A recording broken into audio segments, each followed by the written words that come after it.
نحمده ونصلي على رسوله الكريم اما بعد فاعوذ بالله من الشيطان الرجيم بسم الله الرحمن الرحيم انا فتحنا لك فتحا مبينا ليغفر لك الله ما تقدم من ذنبك وما تأخر ويتم نعمته عليك ويهديك صراطا مستقيما صدق اللہ العظیم۔ میرے معزز سامعین، سورہ فتح یہ مدنی سورہ ہے اور صلح حدیبیہ کے بعد نازل ہوئی۔ اس صورت کے اندر مسلمانوں کو ترغیب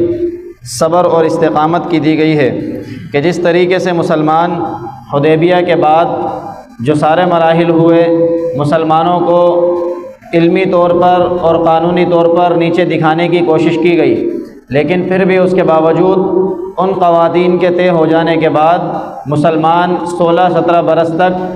مکہ ہی مدینہ میں ہی موجود رہے اور نبی علیہ الصلاۃ والسلام کے کہے پر عمل کرتے رہے اور ان کے ساتھ میل جول رکھتے رہے، اور اس 17 یا 16 برس کے عرصے میں مسلمانوں کی تعداد میں تقریباً 8,500 کا جو اضافہ ہوا وہ علم، اخلاق اور قدرت کی بنیاد پر ہوا کہ مسلمان سارا کا سارا دین جو ہے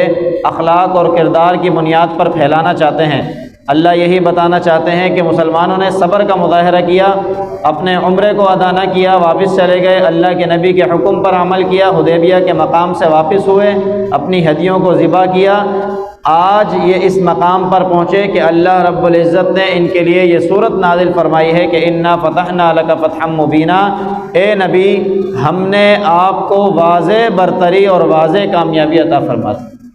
اب اس کامیابی کے ذریعے ہم آپ کے اگلے پچھلے سارے گناہوں کو بخش دیتے ہیں۔ یہ بواسطہ نبی علیہ الصلاۃ والسلام کے تمام امت کو تعلیم ہے۔ نبی علیہ الصلاۃ والسلام کو گناہوں کے بخشنے کی کوئی ضرورت نہیں ہے، انبیاء گناہوں سے پاک ہوتے ہیں۔ پھر اس کے بعد جو ہے اللہ رب العزت فرماتے ہیں کہ ہم نے آپ کی ایسی مدد کی تھی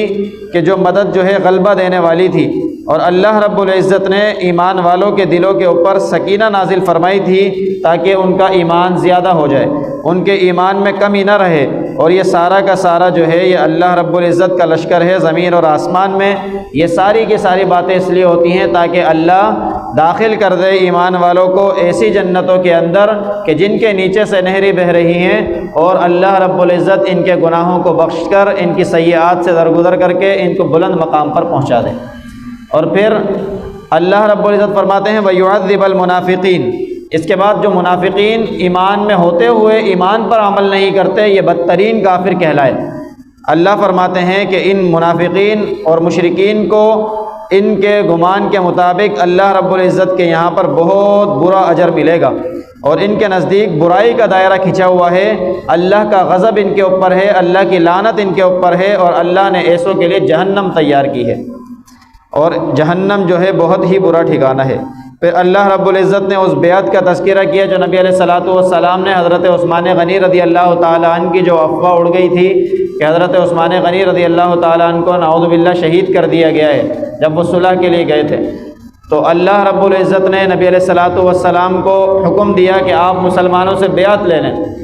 مسلمانوں سے نبی علیہ الصلاۃ والسلام نے بیعت لی اور فرمایا یہ ہاتھ میرا ہے اور یہ عثمان کا ہاتھ ہے، اور اللہ رب العزت کا ہاتھ ہم سب ہاتھوں کے اوپر ہے، ہم تب تک واپس نہیں جائیں گے جب تک کہ عثمان کا بدلہ نہیں لے لیتے۔ اس کو بیعت شجرہ بھی کہا جاتا ہے۔ پھر اس کے بعد جو ہے اللہ رب العزت نے نبی علیہ الصلاۃ والسلام کے ساتھ جو ایمان والے موجود ہیں ان کا تذکرہ فرمایا کہ ان کے اندر کیا صفات ہوتی ہیں۔ محمد الرسول اللہ، محمد اللہ رب العزت کے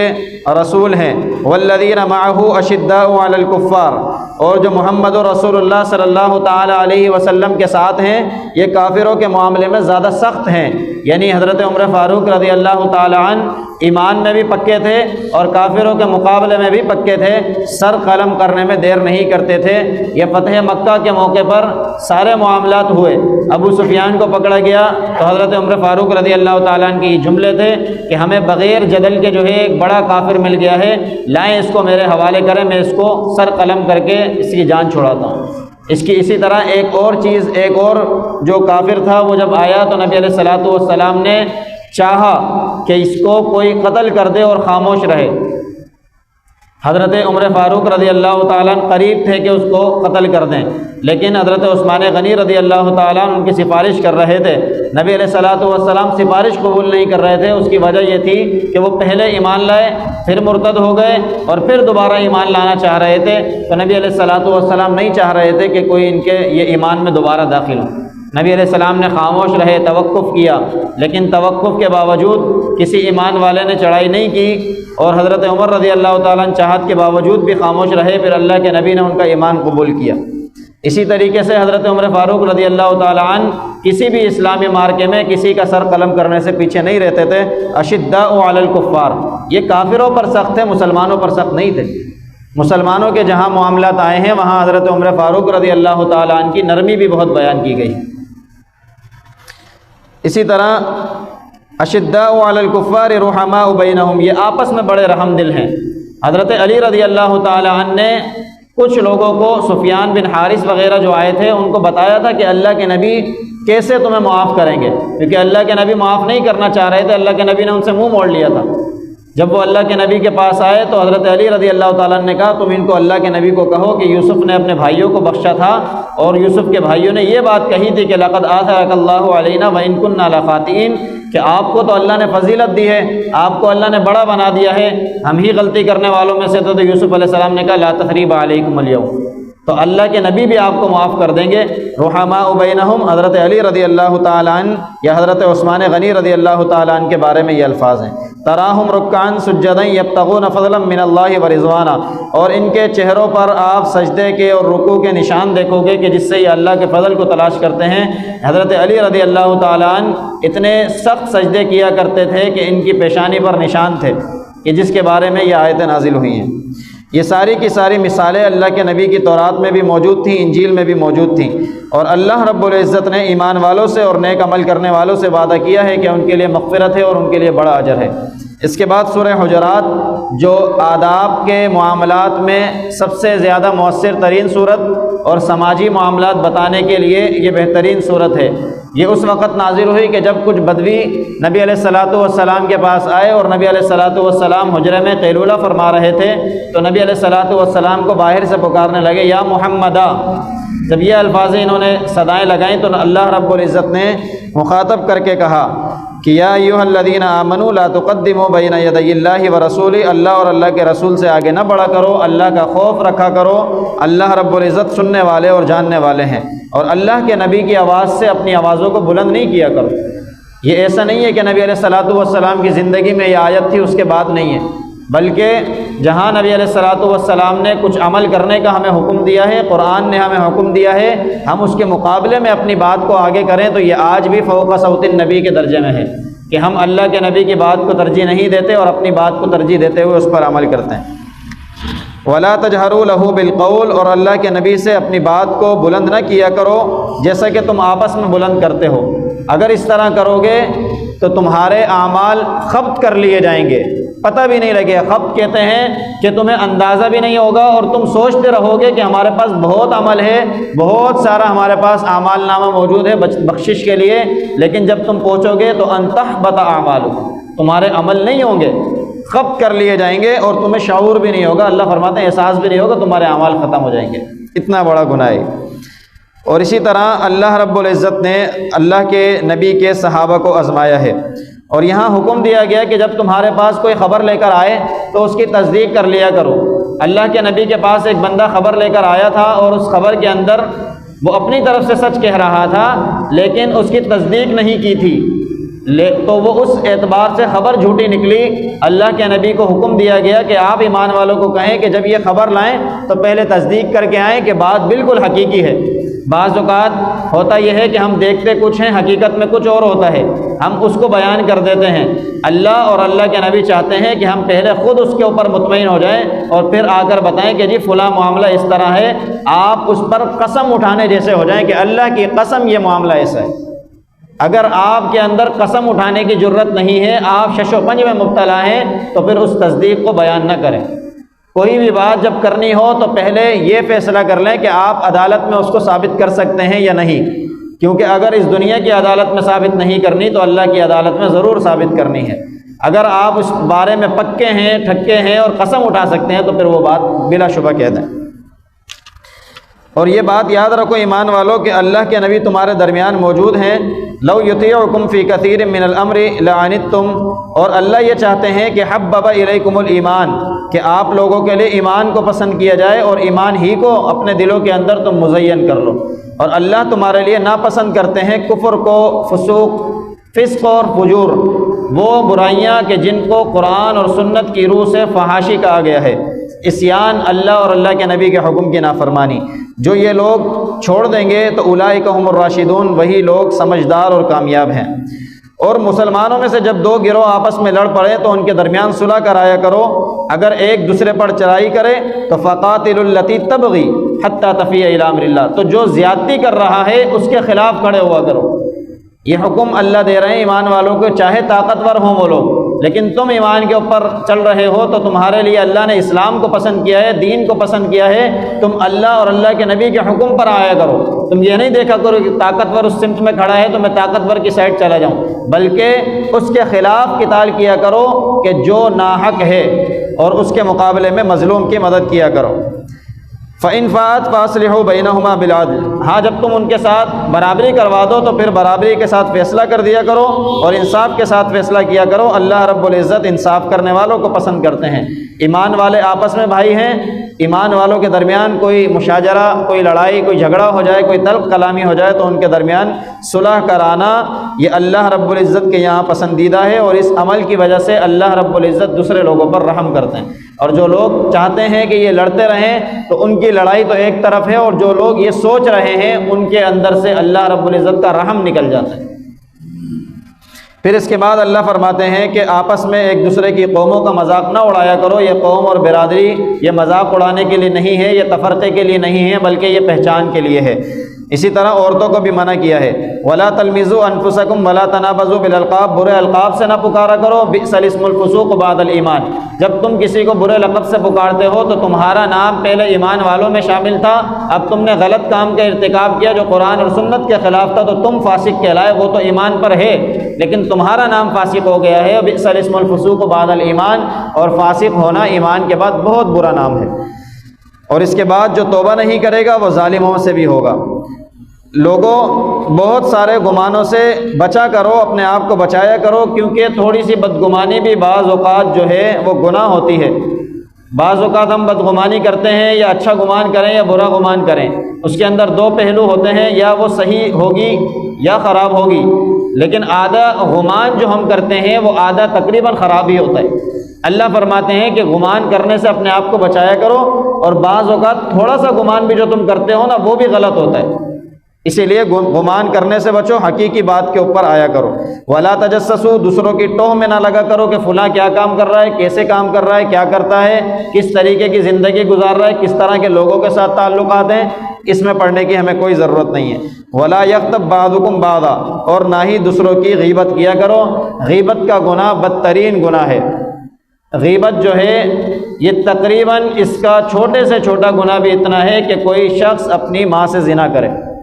وَلَا يَغْتَبْ بَعْضُكُمْ بَعْضًا أَيُحِبُّ أَحَدُكُمْ أَن يَأْكُلَ لَحْمَ أَخِيهِ مَيْتًا فَكَرِهْتُمُوهُ، کیا تم پسند کرتے ہو کہ تم اپنے بھائی کا گوشت کھاؤ اس حالت میں کہ وہ مردہ ہو؟ جب تم یہ پسند نہیں کرتے تو پھر تم یہ کیسے پسند کر لیتے ہو کہ تم دوسرے مسلمان کی، ایمان والے کی عزت اور آبرو سے کھیل رہے ہوتے تیسرے کے ساتھ بیٹھ کر۔ واتقوا اللہ، اللہ رب العزت کا خوف، اللہ رب العزت کا تقوی اختیار کیا کرو۔ اللہ رب العزت رجوع کرنے والوں کو پسند کرتے ہیں، اور یہ قبیلے، مختلف برادریاں تمہارے درمیان اس لیے بنائی گئی ہیں تاکہ تم ایک دوسرے کو پہچانو، ورنہ تمہاری ابتدا تو ایک ہی ابا آدم اور اماں حوا علیہ السلام سے ہے۔ تو تم اپنی ابتدا پر غور کیا کرو، نہ کہ یہ کہ تم رنگ و نسل میں پڑھ کر، تفرقے کے اندر پڑھ کر لوگوں کے اندر جدال کا باعث بنو۔ اللہ فرماتے ہیں کہ رنگ، قوم، نسل، برادری کی بنیاد پر کوئی کسی سے فضیلت والا نہیں ہے، چاہے وہ کوئی کسی سے بھی برادری میں ہو۔ ان اکرمکم عند اللہ اتقاکم، کوئی نچلی برادری سے بھی ہو اور تقوی اختیار کرنے والا ہے تو اللہ فرماتے ہیں بہت زیادہ بلند ہے۔ ان اللہ علیم خبیر، بے شک اللہ رب العزت جاننے والے اور خبر رکھنے والے ہیں۔ اس کے بعد ان اعرابیوں کا تذکرہ فرمایا جن کی ابتدا میں بات ہو رہی تھی۔ وہ کہتے تھے کہ ہم اسلام لے کر آ گئے ہیں، تو وہ ولیکن قولوا اسلمنا، وہ کہتے تھے کہ ہم ایمان لے کر آئے۔ اللہ فرماتے ہیں کہ تم یہ نہ کہو ایمان لائے، بلکہ تم کہو کہ ہم اسلام لے کر آئے ہیں۔ ولما يدخل الایمان فی قلوبکم، ابھی تو ایمان تمہارے دل میں بھی داخل نہیں ہوا، ابھی تو تم نے صرف زبان سے الفاظ کہے ہیں، ابھی تم بات ہی کر رہے ہو اسلام کی اور تم کہہ رہے ہو کہ ہم مومن ہو گئے۔ مومن وہ ہوتا ہے کہ جو ایمان کے تقاضوں پر عمل کرے، اسلام کے تقاضوں پر عمل کرے، اسلام کے پوری طرح تقاضوں پر عمل کرتے ہیں تو ایمان کا درجہ ملتا ہے، وہ ایمان پر چلنے والا مومن ہوتا ہے، صرف لفظ کہنے والا مومن نہیں ہوتا۔ اس لیے اللہ فرماتے ہیں کہ تم یہ نہ کہو کہ ہم مومن ہیں، بلکہ کہو کہ ہم اسلام میں داخل ہوئے ہیں۔ پھر وہ لوگ کہتے تھے کہ ہمیں کچھ دیا جائے، کہ ہم اسلام لے کر آ گئے ہیں، ہماری مالی معاونت کی جائے، ہمارے ساتھ رکھ رکھاؤ کیا جائے۔ تو اللہ رب العزت نے فرمایا کہ یمنون علیک ان اسلموا، یہ لوگ کہتے ہیں کہ ہم نے احسان کیا اسلام لا کر۔ قل لا تمنوا علی اسلامکم، اے نبی ان سے کہہ دو کہ اسلام لا کر احسان نہیں کرو ہم پر۔ بل اللہ یمن علیکم ان ہداکم للایمان ان کنتم صادقین، بلکہ اللہ نے تمہارے اوپر احسان کیا ہے کہ تمہیں ہدایت دے دی، تمہیں توفیق دے دی کہ تم اسلام میں آ گئے ہو، وگرنہ اللہ رب العزت کو کوئی ضرورت نہیں ہے ایسے ایمان والوں کی جو ایمان لانے کے بعد کہیں کہ ہماری مالی معاونت کی جائے، ایمان کی وجہ سے ہم سے مال چھن گیا ہے، اب ہمارے ساتھ رکھ رکھاؤ کا معاملہ کیا جائے۔ اللہ فرماتے ہیں ایسی کوئی ضرورت نہیں ہے۔ ان اللہ یعلم غیب السماوات والارض، اللہ جانتے ہیں غیب کی باتوں کو جو زمین اور آسمان میں ہیں، اور اللہ رب العزت بخوبی دیکھ رہے ہیں جو کچھ یہ عمل کرتے ہیں۔ اسی لیے اے نبی آپ ان کی باتوں کی پرواہ نہ کریں کہ آپ کی باتوں کی وجہ سے یا یہ لوگ جو کہہ رہے ہیں اس سے آپ کو کچھ نقصان ہوگا۔ پھر سورہ قاف کے اندر اللہ رب العزت نے قیامت کی ہولناکیاں بیان فرمائی، اور اس سے پہلے قرآن کی حقانیت پر دلائل قائم کیے کہ قاف والقرآن المجید، کہ قرآن جو ہے یہ اللہ رب العزت کی کتاب ہے اور بزرگی والی کتاب ہے۔ بل عجبوا ان جاءہم، بلکہ یہ لوگ عجیب محسوس کرتے ہیں اس بات کو کہ انہی میں سے ڈرانے والا آ گیا۔ اللہ کے نبی جب ان کو ڈراتے تھے، آخرت کی باتیں بتاتے تھے، تو یہ کہتے تھے یہ عجیب باتیں کرتا ہے، کہ ہمارے درمیان بیٹھا ہوتا ہے اور افسانہ گھڑ کر ہمیں بتانا شروع کر دیتا ہے۔ اللہ فرماتے ہیں کہ اذا متنا وکنا ترابا ذلک رجع بعید، کہ جب تم مر جاؤ گے اور بوسیدہ ہڈیاں ہو جاؤ گے، مٹی ہو جاؤ گے، وہ بہت دور کی لوٹنا ہوگا، ابھی لوٹنا قریب ہے۔ ابھی اگر تم اللہ کے نبی کے پاس ہو اور ان کی باتوں پر عمل کرو گے تو بچ جاؤ گے، لیکن جب بوسیدہ ہڈیاں ہو جاؤ گے، مٹی میں مل جاؤ گے، پھر لوٹنا بہت دور کی بات ہے۔ اسی طرح اللہ رب العزت نے کچھ قوموں کا ذکر فرمانے کے بعد کہا کہ وَلَقَدْ خَلَقْنَا الْإِنسَانَ وَنَعْلَمُ مَا تُوَسْوِسُ بِهِ نَفْسُهُ، اللہ ہی نے انسان کو پیدا کیا ہے اور اللہ جانتے ہیں کہ اس کے نفس کے اندر بہت سارے وسوسے اٹھتے ہیں، اور اللہ رب العزت تو انسان کی شہرک سے زیادہ قریب ہیں۔ جب اللہ اتنے زیادہ قریب ہیں تو تمہارے اندر جو وسوسے اٹھ رہے ہیں ان کی وجہ سے اگر تم کچھ غلطی کر لیتے ہو تو اللہ رب العزت معاف کر دیں گے، لیکن اگر تم اس کے اوپر مصر ہو کر رہ جاؤ، ڈٹ کر رہ جاؤ کہ نہیں میں نے یہی کرنا ہے اور میں اسلام کے تقاضے کو چھوڑ کر اس کے اوپر عمل کروں گا، تو یہ پکڑ کا باعث ہے۔ اللہ کے نبی کے صحابہ نے یہی بات کہی تھی کہ یا رسول اللہ قرآن تو کہتا ہے کہ ہمارے نفس میں جو خیال آ رہے ہیں اللہ اس پر بھی پکڑ کریں گے، تو اللہ رب العزت نے آیت نازل فرمائی لا یکلف اللہ نفسا الا وسعها، اللہ مکلف اس بات کا بناتے جس کی تم میں طاقت ہو۔ وسوسے آتے ہیں، یہ شیطان کا کام ہے، شیطان اپنا کام کرے گا، وسوسے آنا برا نہیں ہے، لیکن وسوسوں پر عمل کرنا تو میرے اور آپ کے اختیار میں ہے۔ جب اس پر ہم عمل کرتے ہیں تو اس پر ہمارے لیے برے اعمال لکھے جاتے ہیں۔ پھر اس کے بعد جو ہے سور کے بارے میں بتایا گیا کہ سور پھونک دیا جائے گا اور ہر ایک جو ہے وعدے کے مطابق اس دن چلتا ہوا آئے گا، اور پھر القیا فی جہنم کل کفار عنید، جہنم کے اندر ڈال دیا جائے گا ہر ناشکرے کو، سرکش کو، جو اللہ رب العزت کی خیر سے لوگوں کو روکا کرتے تھے، معتدم مریب، جو لوگ شک میں تھے۔ اور پھر جہنم کہے گی یوم نقول لجہنم، جس دن اللہ جہنم سے کہیں گے حل امتلأت، کیا جہنم بھر گئی ہے؟ وتقول حل من مزید، جہنم اس دن کہے گی اللہ ابھی کہاں بھری، ابھی تو بہت جگہ باقی ہے، ابھی تو بہت سارے لوگوں نے آنا ہے۔ جہنم تب تک نہیں بھرے گی جب تک کہ اللہ رب العزت خود اپنا قدم اس کے اوپر نہ رکھ دیں، یہ بھی اللہ کی رحمت ہوگی، ورنہ جہنم تو دوڑ دوڑ کر آ رہی ہوگی، چھوڑ چھوڑ کر آ رہی ہوگی کہ مجھے چھوڑو، میں ان کافروں کو پکڑوں، میں ان ظالموں کو پکڑوں۔ جہنم کی جو ستون ہیں ان کو پکڑنے والے فرشتوں کی تعداد بھی بہت زیادہ ہے، کہ اس کے باوجود بھی جہنم پھنکار رہی ہوگی، ابل رہی ہوگی۔ پھر اللہ اس سے پوچھیں گے بتاؤ کہ بھری نہیں ہو ابھی تک؟ پھر وہ کہے گی اللہ ابھی کہاں بھری، ابھی تو بہت جگہ باقی ہے، بہت ناشکرے باقی ہیں۔ پھر اللہ رب العزت جن پر کرم کریں گے، اس کرم کی وجہ سے جو اللہ رب العزت جہنم پر اپنا قدم رکھیں گے، پھر یہ ٹھنڈی ہو۔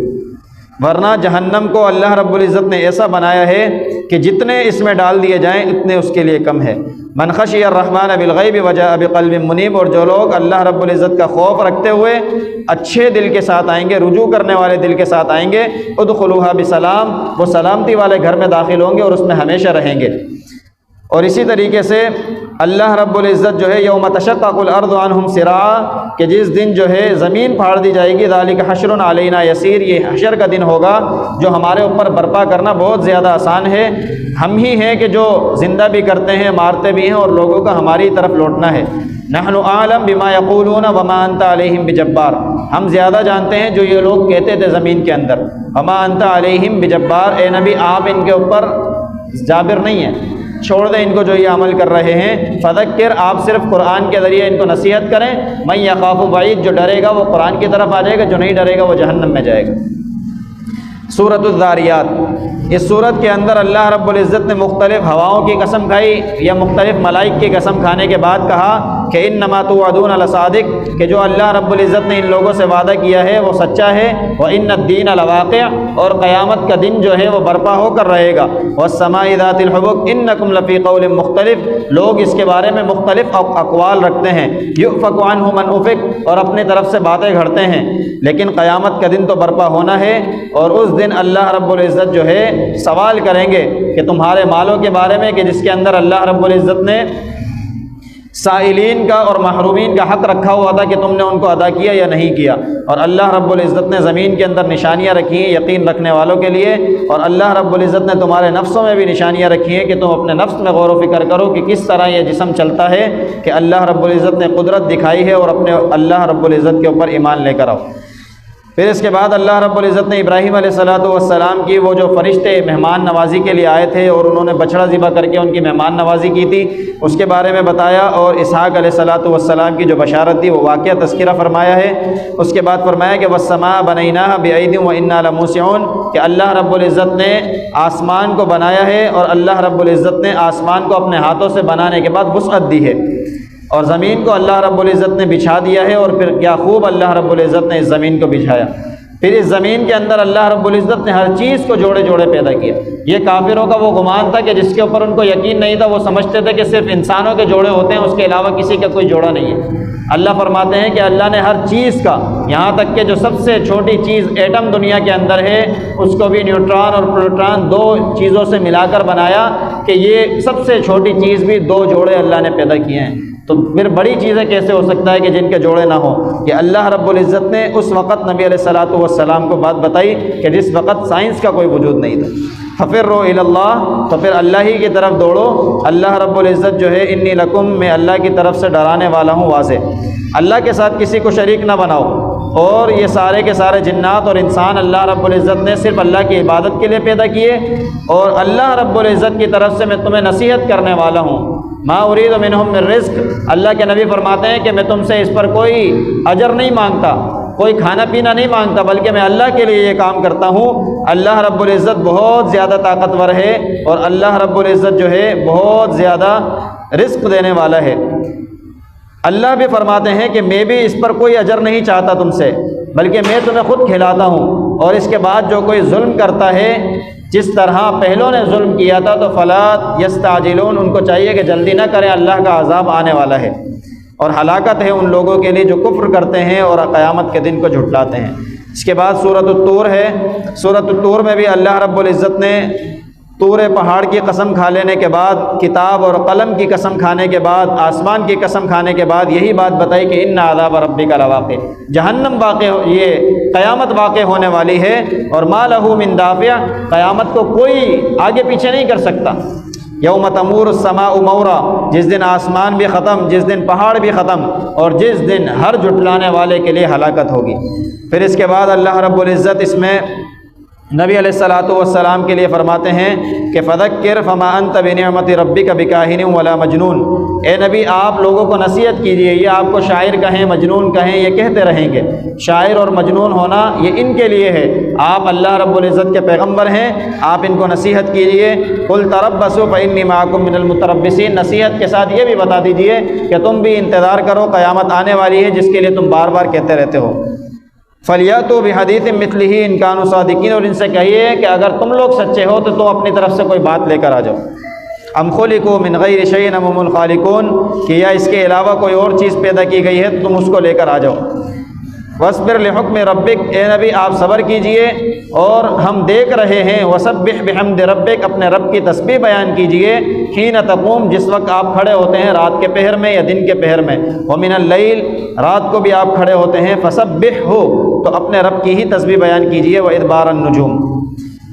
اسی طرح سورہ نجم کے اندر بھی اللہ رب العزت نے قیامت کی ہولناکیوں کو بیان کیا، اور اللہ رب العزت نے معراج کے واقعے کو بھی بیان کیا کہ جس میں نبی علیہ الصلوۃ والسلام اللہ رب العزت کے اتنے قریب تھے کہ فکان قاب قوسین او ادنیٰ، کہ جس طرح قوسین ایک تیر کی کمان ہوتی ہے کہ جس طرح وہ رسی سے ملے ہوئے ہوتے ہیں، اس طرح اللہ کے نبی اللہ رب العزت کے قریب تھے۔ فأوحى إلى عبده ما أوحى، اللہ رب العزت نے اپنے پیغمبر کی طرف وحی کی قریب بلا کر۔ نبی علیہ الصلوۃ والسلام جو سارا معراج کا واقعہ بتا رہے ہیں یہ اپنی طرف سے نہیں بتا رہے، بلکہ نبی علیہ الصلوۃ والسلام وہی بات کہتے ہیں جو اللہ ان کی طرف وحی کرتے ہیں۔ کافروں نے جب رد کیا تھا کہ یہ معراج کی بات جو کر رہے ہیں یہ جھوٹی ہے اور اس کی تصدیق نہیں کر رہے تھے، حضرت ابوبکر صدیق رضی اللہ تعالیٰ نے تصدیق کی، اور اللہ رب العزت نے خود قرآن میں گواہی دی کہ یہ جو بات کر رہے ہیں یہ وحی ہے جو اللہ رب العزت کی طرف سے انہیں دی گئی ہے۔ اور یہ کہتے تھے کہ لات، منات، عزا جو ہیں یہ سارے کے سارے اللہ رب العزت کے ساتھ شریک ہیں، اور اللہ رب العزت کے لیے بیٹیاں بناتے تھے اور کہتے تھے کہ ملائک اللہ کی بیٹیاں ہیں۔ اللہ رب العزت نے ان تمام گمان کو رد کیا اور کہا کہ الکم الذکر ولہ الانثیٰ، تمہارے لیے بیٹے اور اللہ کے لیے بیٹیاں، یہ تو عجیب بھونڈی سی تقسیم تم کرتے ہو۔ پھر اس کے بعد اللہ رب العزت نے بہت ساری مختلف قسمیں کھا لینے کے بعد کہا کہ یہ انسان جو کچھ زمین کے اندر کرتا ہے وہی حاصل کرتا ہے۔ زمین کے اندر اگر کوشش کریں گے تو رزق ملے گا، زمین کے اندر ہاتھ دھر کر بیٹھے رہیں گے تو کچھ بھی نہیں ملے گا۔ وَأَلَّيْسَ لِلْإِنسَانِ إِلَّا مَا سَعَىٰ، اللہ رب العزت نے انسان کو طریقے دو بتائے ہیں، حلال کر کے کھائے یا حرام کر کے کھائے، ملنا اسی کو ہے۔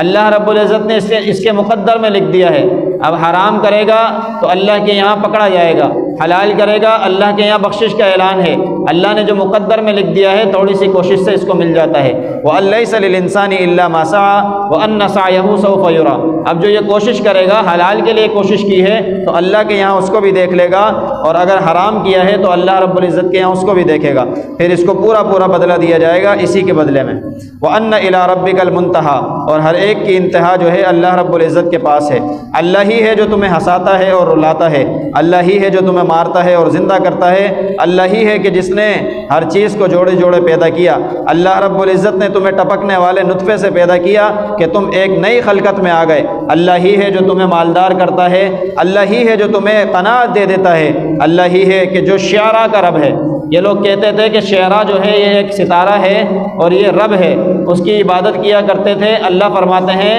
کہ شعراء رب نہیں ہے بلکہ اللہ ہی شعراء کا رب ہے کہ جس کی تم عبادت کر رہے ہو اس کا بھی رب اللہ ہی ہے۔ وَأَنَّهُ أَهْلَكَ عَادًا الْأُولَىٰ، اللہ نے قوم عاد کو بھی ہلاک کیا، اللہ نے قوم سمود کو بھی ہلاک کیا۔ قوم عاد کو جو ہود علیہ الصلوۃ والسلام کی قوم تھی اس کو عاد اولا کہتے ہیں، اور قوم سمود کو عاد ثانیہ کہتے ہیں۔ پھر اس کے بعد فَبِأَيِّ آلَاءِ رَبِّكَ تَتَمَارَىٰ، کتنی اللہ کی نعمتیں ہیں کہ تم ان کو جھٹلاتے ہو اور اس کے اندر شک میں پڑے رہتے ہو۔ یہ قرآن نصیحت ہے پہلو کی نصیحت کی طرح۔ عزفت العازفہ، آنے والی چیز جو ہے قیامت بہت قریب ہے، اس سے کوئی بچانے والا نہیں ہے اللہ کے علاوہ۔ افمن ھذا الحدیث تعجبون، تو تمہیں اس بات سے تعجب ہوتا ہے۔ وتضحکون ولا تبکون، تم انبیاء کی باتوں پر، نبی علیہ الصلوۃ والسلام کی بات پر ہنستے ہو، تمہیں رونا نہیں آتا۔ وانتم سامدون فاسجدوا للہ واعبدوا، اللہ رب العزت کے آگے سجدہ کیا کرو، اللہ ہی کی عبادت کیا کرو۔ دعا ہے کہ اللہ رب العزت خود مجھے بھی ان باتوں پر عمل کرنے کی توفیق عطا فرمائے، آپ تمام میں سے ہر ایک کو بھی عمل کی توفیق عطا فرما دے۔ وآخر دعوانا ان الحمد للہ۔